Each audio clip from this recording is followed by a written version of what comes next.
Back to the channel. My name's Brad, and this is the SuperCoach Pro. Today, we're having a look at some players you should or should not buy in going into this week. Round two, it's fix your team week for me. And I think for most people, if you don't got any underlying issues, you could go sideways this week, but it's the last week to go sideways, in my opinion. Just a heads up before I get stuck into this video, give us a like and sub if you haven't already. But more importantly, Steve and I will be doing jump off and jump on. So we'll be talking about the most traded out players and traded in players. And I think that's tomorrow around noon. And then he'll release it whenever he wants it, really. Probably that day, I'd assume. But anyway, and then we'll do a live stream, Steve and I, on the Friday. Now, he better not be joking because he reckons he's got some guests that he might line up. So I'm excited for that because I don't jump on too many other potties. In fact, I've only really gone with Steve from SDS and no one else so far. But it would be nice to jump onto someone else's thing as well. So if there is any YouTubers watching, I'd love to give it a crack. So anyway, getting into some of the players now. The players that hurt you the most are the ones you sort of want to bring in early. And I'm only talking about sideways moving players that are underperforming. So I'm talking your Jordan Dawsons, your Libbers perhaps, especially if they're pods and they're sort of your anti-pods because they aren't doing so well. So now, the players that I think are must bring ins, if you can, we're going to talk about Sarong and Butters first of all. Now, they're not highly owned. I mean, Butters is in one every five sides, one in every five. So I think he's probably more of a concern that you'd bring him in, whereas Sarong's still a bit of a pod. And they're really good captain options. I know Sarong is a taggable option going forward against other sides. And he has played Brisbane with 170 and 140 against North. But that 140, he could have had 2 goals. It could have been another 170. Now, he's projected to go, if you have a look at his price, insane. I don't actually believe this. I think he'll actually go more to the 700K mark. And I just think he's unattainable after this week with the 140 and 170 in his system. Yeah, he has harder midfield options right now. Adelaide, Carlton, and Port Adelaide, who are all quite restrictive, bar Carlton. But I think he's the main man in the middle. You have a look at his CBAs as well.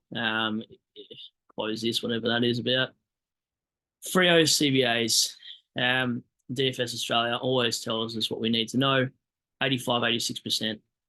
So that's crazy numbers. And then after that, you're really between the other four there. So he's the number one man in the middle, and he's obviously overtaken Brayshaw, in my opinion. Next of all, we have Butters, and it's more for me, most of the people you're hearing about. Now, the one, jumping on him over Strong, but the one thing to consider, the 175 was against Tigers, and we played awful on the weekend, if you watch that game. I almost threw my drink at the TV, and that would have been expensive. So, am I microwaving my membership being a Tigers supporter? Are we going to finish ninth? No and no. But in saying that, he does play the next few games at Adelaide Oval, so he will be in his own bed, which will help him. And he always looks to receive the ball. He's always calling for it. So is Sarong. So I just think they're huge hurt factors if you don't already own them. Luke Ryan, for me, this is going to be a little bit of a different opinion. I don't think he can maintain the higher average that he's done, like a 165 and a 127. He is taking a lot of kicking duties, and that is because Young's push up into midfield. But what happens if the Young experiment doesn't work so well, and they do decide to play Jagger in the midfield full time? Does he go back? Potentially. So Luke Ryan's scoring, I think he averages still pretty high, like a 110 to 115. But he has a tendency to drop a few 80 scores here and there. I have owned him in the past. So I don't think he's as important because he's a super pod at 5%. And if you started him, well done to you guys. I was going to start him until I heard, he can't even kick 40 meters. I shouldn't listen to some things. Sometimes it's back your gut. But it's not about a what if. I still pick my own side. No one picked it for me. And then Jackson, I think he's a must trade in, to be honest with you guys. So much potential upside. He's in a lot of size, so he's a huge hurt factor if you don't already own him. Yeah, you've missed 2 big scores, and one of them was against North Melbourne. He's got Rob, of course. Then he's got DeConning. and then he's got Soldo. So I think he's got a pretty easy run. And I just don't believe that Darcy will be back as soon as people think he will. And even if that is so, I still think the split between Jackson and Darcy will almost be 50-50 or potentially 60-40. And I think Jackson will still score well up forward. Like, let's say Jackson, plays forward. Let's say Darcy comes back round 6. He's got West Coast up forward, Dogs up forward, and they've got a short back line, in my opinion. Like, Combs is taking the biggest guys sometimes. So have a field day there. Then he's got Tigers who can't defend, and then Sydney might be a bit harder, but by then he's already done his damage and he's already a 650K player. So I think he's a must trade in. I know a lot of podcasts are saying not because of Darcy, but I don't care. I think he's the perfect R3 if you have like a Livingston or Finbar. So I don't see why you wouldn't grab on. I'm very hot on that pick. And I don't care if he regresses to 110. I think he was a great pick and he was a no-brainer for mine. Tom Green, huge hurt factor. Absolutely. 48% of the sides. And this is my reason. I might play aggressive and grab a Strong and Butters to make up the fact that I didn't start Green. The only reason I didn't start Green too is he's got around 12 buy as well. So you're copping 2 buys before most other premiums. So he might go big, but I prefer Strong and Butters with their buys. Heaney, I think he's almost a must-have too. He's going to be a top 6 forward. Even when he plays forward, Sydney's fixture looks pretty good. He's in 1 every 3 sides, quite literally. And he's got Richmond, Gold Coast, and West Coast in there. In the wrong order. But yes, I think he's a great pick. And then he's got Hawthorn. So Sydney's run's just crazy good. And he just looks like a Brownlow favourite this early on. And don't get me wrong, Heaney's definitely had a lot of fast starts in his career, then pivots in the middle and does not a lot and then has a hot back end from what I've seen. And then Bonts, he's in 50% of the side. You know what you're going to get. He's a safe captain option. And we paid a huge premium for him, but you're probably not trading him because you're not going to trade in a 700K player, are you? Especially when you've got guys 100K less doing the same output, if not better. Matty Rao for me now. I said I was going to go all out and grab him. And then I got scared off by the fact that I forgot he's playing at Mars Stadium. It wasn't going to be a home game. Dogs mids are pretty good. And I already had Took and Flanders. So sorry about that. I wasn't trying to catfish. I still think Took averages Rao from here on out anyway. So, and that's what I told my dad the other day. He goes, oh, what should I jump on Rao? And this was a week or 2 ago. I said, nah, I think Took's a better value pick. And then Zach Merritt, well, he's the Zach Merritt, really. He's not going to hurt you because he's in 8% of sides. Do I think he'll come down in price? Potentially. He does copper tag. Who knows when Parrish will be back? He'll probably play 16 to 17 games this week with those niggles that he always gets this season. So English for me is one I'd love to have. I didn't start him. I told my dad to start him and he did. And it's paid off for his side. I think he beat me in the weekly head-to-head, which is surprising for him because he always grabs the weirdest pod you'll ever see. But it's pretty funny sometimes. You hear about players you bring in and I'm like, I barely know anything about that player. Okay, I'll go do my research. And Jeremy McGovern, he's a no. I know I've considered Yo, but McGovern's got worse history than Yo in terms of injury history, so I wouldn't do it.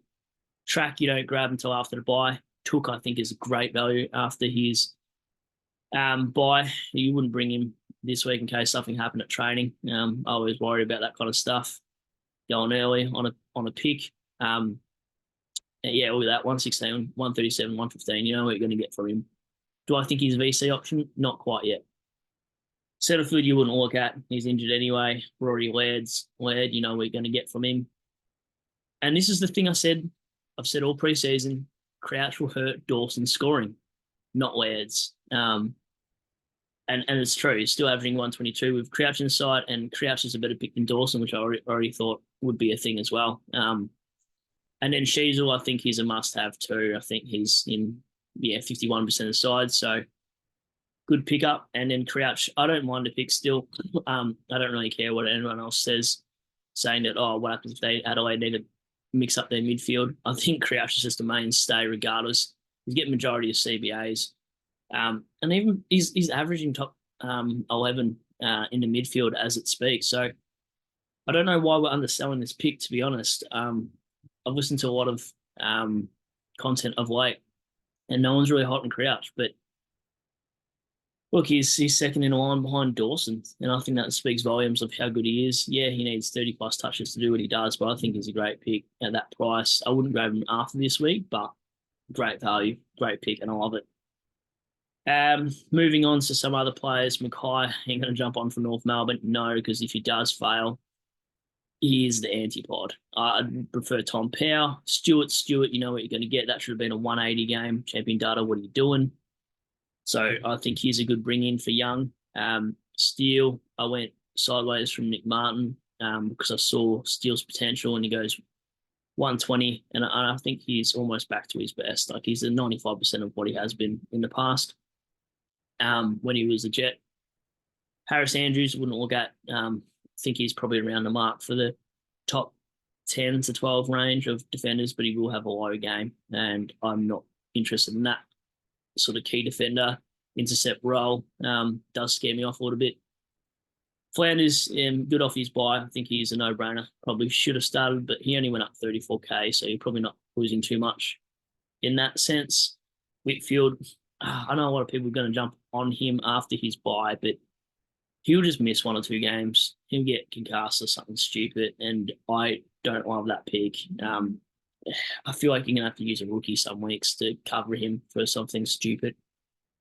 Marshall, I was trying to be too cute with this one, and I should have gone with Gawn and saved the coin, but I probably still think Marshall was a better starting option, considering Gawn has, I think, 2 buys before Marshall has his first. Might have to double check that one, but I'm pretty sure that's the reason why I started Marshall, and I wanted a pod who can score well, and he's one of them. So he's actually averaging more. So total points 233. Okay, he's played an extra game, that's why.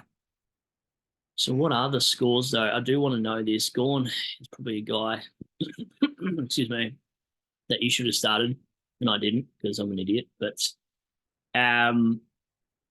what's he done? 162 and 113. Yeah, it's pretty crazy, isn't it? A lot of people thought he'd be captain option, but if you look at Hawks Ruck, they normally restrict points. So that's the reason why I wasn't too hot. I knew he'd go massive against English, which is quite annoying. Now we go to the flavour of the weeks. Jesse Hogan. He was too high of a price for me to go through with it. Like, he's close to 500K. How much money are you going to make? Yeah, he could have made 70K if he went nuts, but now he's sort of a dead pick. And same with Tom Berry. I was never sold on the Tom Berry pick because of his low disposal, and the wet weather game did help him out. So I wasn't going to bring a guy in that had never really averaged well, even though he had a negative like 70 break even. So this is where you kind of make the difference is when people do jump on players that are pods and they don't do well, you go up and they go down significantly because then they waste a trade to bring him out. He's made 50K, and it's less than what Toby Pink will make. No, I don't know what Toby Pink will make, but probably not a lot, to be fair. And then all these other players that say so. You probably paid a little bit overs for LDU considering what he's been putting out. 113's okay, but I just want to see more for that sort of price. I know that's a bit rich considering Butters and Strong and same bracket, but they just look like another tier, don't they? Brayshaw's Brayshaw. Tom Powell's the one everyone's picking. I like it. I'm probably going to wait 1 more week, though, against Carlton, because then I can downgrade Berry to who's the player? Darcy next week if Darcy pops off again. And then go up from a Billings to a Power. It might cost me a bit of money, but I get 1 more game against Carlton just to get a little bit more of an idea if the role is still attainable, and he's not going to be in, more than 20% of the size, I wouldn't say, after the next round. So it's not going to hurt me this week. I just want 1 more look at it. Because he could drop a 60 against Carlton, in all honesty, and I just don't want to be on board another pick. I know a lot of people on it. I'm 50-50 with this one. He could go really well, but he could also just do nothing. But I don't know. I'm torn. Gordon's Gordon. You pick him after his bye. This is a hot topic too. I like this pick. I think he probably will average about 105 from here on out. He does got a good fixture though. Wanganeen Malura, that is. I don't think I said who I was speaking about. He's in 7% of sides.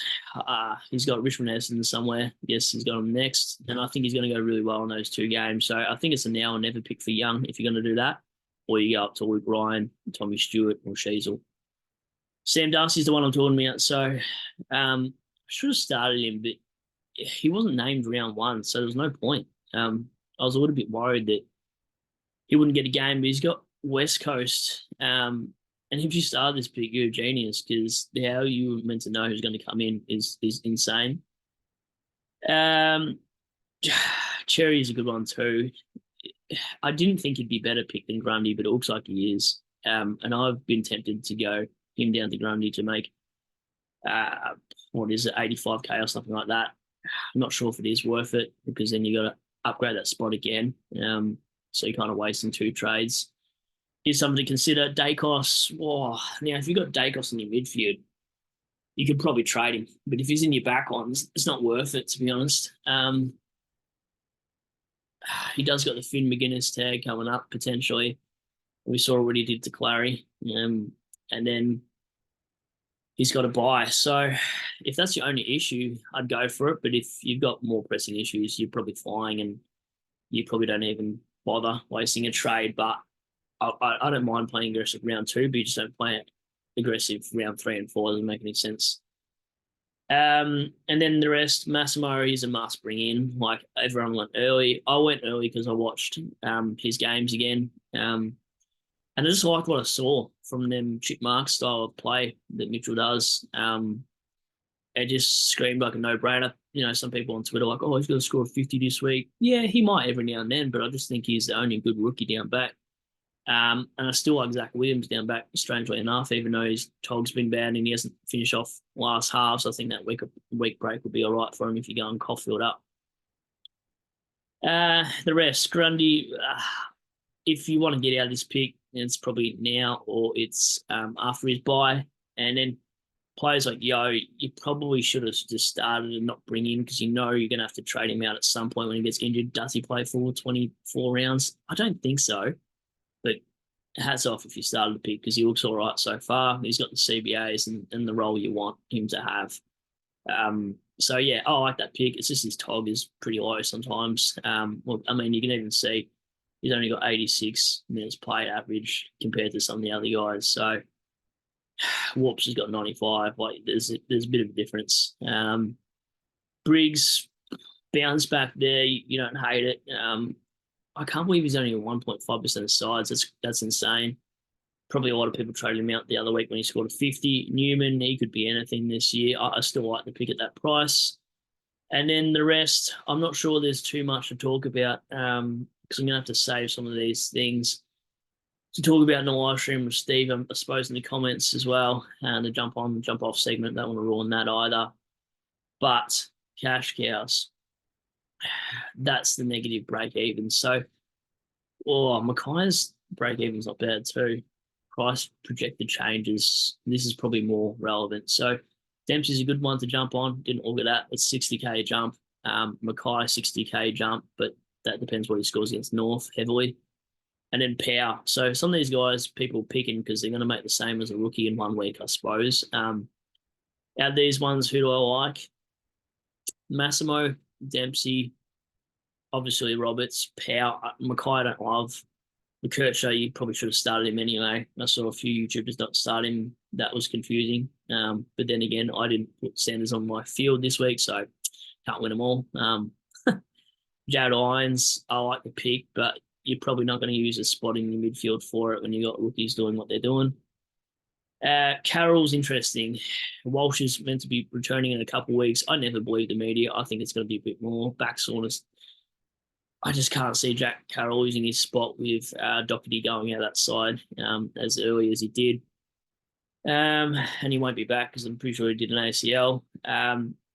Jeremy Sharp, I don't mind the pick. He does go cold some quarters, and if he didn't kick that goal, his score would have been a 50 or 40-ish. So he's not a huge priority. And then, yeah, the likes of Wilson, Sanders, Howes, you probably should have started those three. They're pretty decent picks. I like them. Off topic two, Marty Hoare should get some game time now that Stephen May is out. And again, I think Stephen May is out for a lot longer than what we're hearing on the media. And if you look up some of these injuries, you've got to look at the time from medically. I've normally got the medical things right when looking into players. Like I dislocated my shoulder. I've said this many times on different things, and I knew straight away Caulfield was a trade out. People are going to hold him, and I'm like, he's going to be out for 2 to 3 months. He did it so easily. He'd be playing VFL minutes. But what rookie do you pick him to? And there's not a lot of options, and that's what's annoying. Do we wait for a Warner from Fremantle who got concussed the week before? Potentially, if he gets named again, we can have another look at him, and his price rise won't go up till next week. And then Charlie Dean, obviously not. I'm pretty sure he just got dropped. Buku was a good little forward to have. He's going to go back to get DPP. I think his scores would have been inflated from a free kick that he got and then potentially a goal. Can't quite remember that game. And then, yeah, Crouch was way better pick if you started him over Wines or Martin. Laughing, he's a perfect M8.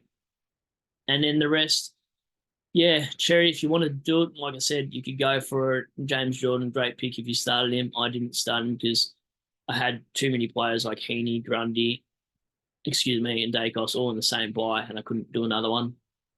Toby Pink, I don't think I'm a fan. I wouldn't trade him in.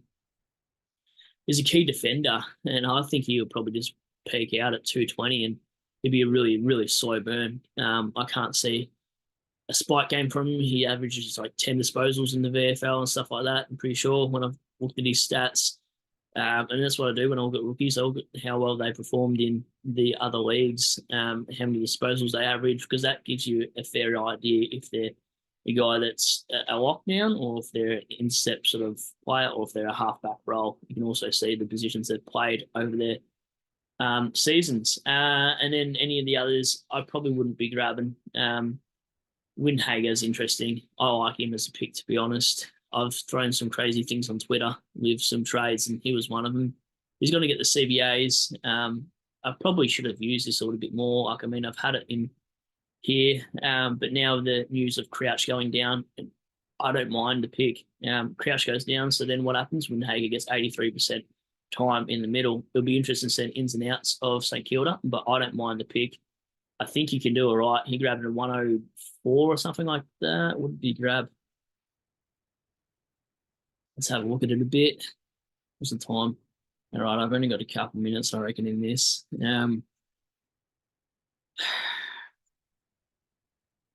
If the player, all right, so what do you grab? 2% of size, so he's a pod. If he doesn't go off, he will definitely hurt you. That's a big risk with some of these guys you bring in. But if you can actually see what happened with 83%, he scored a 104 against Collingwood. And Collingwood haven't been doing great, but that's still pretty good numbers. And then he's got a pretty good fixture to go head-to-head with in terms of midfield battles, apart from the Giants I don't love. And then, yeah, Berry, you're probably culling at some point. If his name's Sub, you're probably all right because he's got a negative break-even of 3. So even if he scores a 20, he's still going to make a little bit of cash. And Bond is interesting. I don't know what you do with Bonnie. You're probably culling, to be honest with you. Mid-price Madness in the midfield doesn't seem to work most years, and this is one of them again. So mid-price Madness for me, I only ever do in forward and defence. I don't think I'm going to do it in the midfield again. Thanks, George, for that Sam Berry thing. He's not the reason why I actually researched Sam Berry, but he was averaging 87 in the season.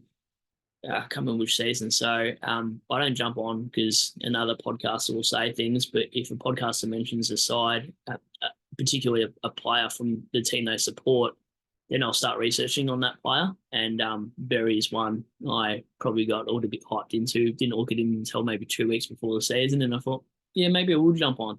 Bad idea. But you got to risk it for the biscuit, and it wasn't a bad shout from George at all. Like, he could still do something if he could clean up his disposal, not get caught with the ball. Anyway, Gibkiss is a must trade, obviously. If you're still holding him, I'd get rid of him. And then, what are we doing with my side? I think I might be super aggressive, and you guys are going to probably think this is really, really wild. But you want the players that are going to hurt you early. Best 18, is it worth getting mid prices? Probably not, because if they don't score well, they're not going to be in your best um, 18 score anyway. So you're probably looking for ceiling players this week. If you got some underperforming primos and you got some guys that are really hurting you, example, Green and Gawn are going to hurt me each week, and I need players like that in my side. So I'm thinking of getting rid of Wines and Grundy. And Grundy's not a bad keeper. Like, I don't mind his fixture. He does got the hardest rucks coming up, but he also is playing Richmond this week. But I'm going to play it by this potentially. So it's a two-step process, and it's wild. So Wilson goes forward, Jackson goes into the ruck. And this is the beauty about having a DPP side at the start of the season. You can muck around on your side. Now, I've got two midfield slots, right? I can grab Sarong. Sure, I can grab Luke Ryan, and then I could grab a rookie elsewhere. But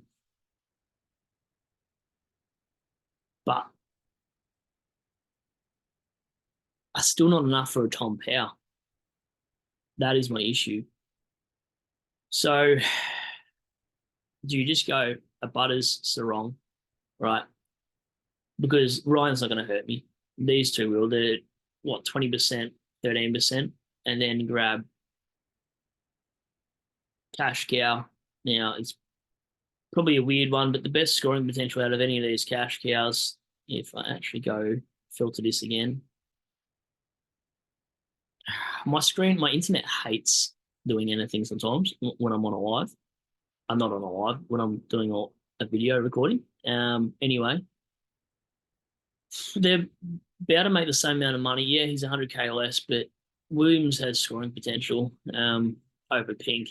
So this is what I sent to Steve from SDS. I said, what do you think? He goes, I like the aggressive move. Now, I am sort of shorting my primos, even though these are not quite primos. I'm going 3 down to 2, but you can't even call those guys really primos. They're sort of nothing picks. And then I also grab an extra player for that Sydney and Collingwood buy. It means I only have Heaney and Dacos that I'll actually be losing primo points on. So I don't hate it for that very reason. Now, what does it do this week, though, if I optimize button, because it just gets rid of all your buy players? I think it does leave me one short in the forward line, but considering I don't have Tom Green and he's in like almost 50% of sides, I feel like I need to grab a player like a Butters and Sarong to counter my issue of leaking points. And then, when the buyers are finished in my midfield, I've got Bont, Butters, Sarong, Steele, and Miller, and then the 3 primo rookies, you'd call them. So I feel like it sets me up a little bit more. And then I've taken the heat away in the back line so I can grab a assist when he comes down the price. Luke Ryan when he gets a reality check potentially. And then the forward line leaves me to restructure as well. I can see what forwards get DPP after round 6. I can swing Lucamus back to the back line if I can't see a decent rookie as well. Sexton down back as well if I wanted to for the Caulfield move. Caulfield, I'll just wait on 1 more or 2 more weeks. Or even potentially round 6. So that is the side I'm thinking of going with. Now, if I don't, I'll post my team update on the Friday. And yeah, we're looking all right. Season rank of 25K, I'll take that. Won most of my leagues. Team value looks all right early on. And yeah, total score is top 15%. So it's a difficult year, I think, because everyone's sides will be so close over best 18. But yeah, if you have any other questions, just leave them in the comments. Now, don't get too worried if you've had a bad start. It is pretty, not easy, but it's easy enough to trade the right way and get your side into a reasonable rank, and it can be done if you do take some risk. Anyway, that's the end of the video. Just thought I'd put a midweek video. I haven't been doing one of those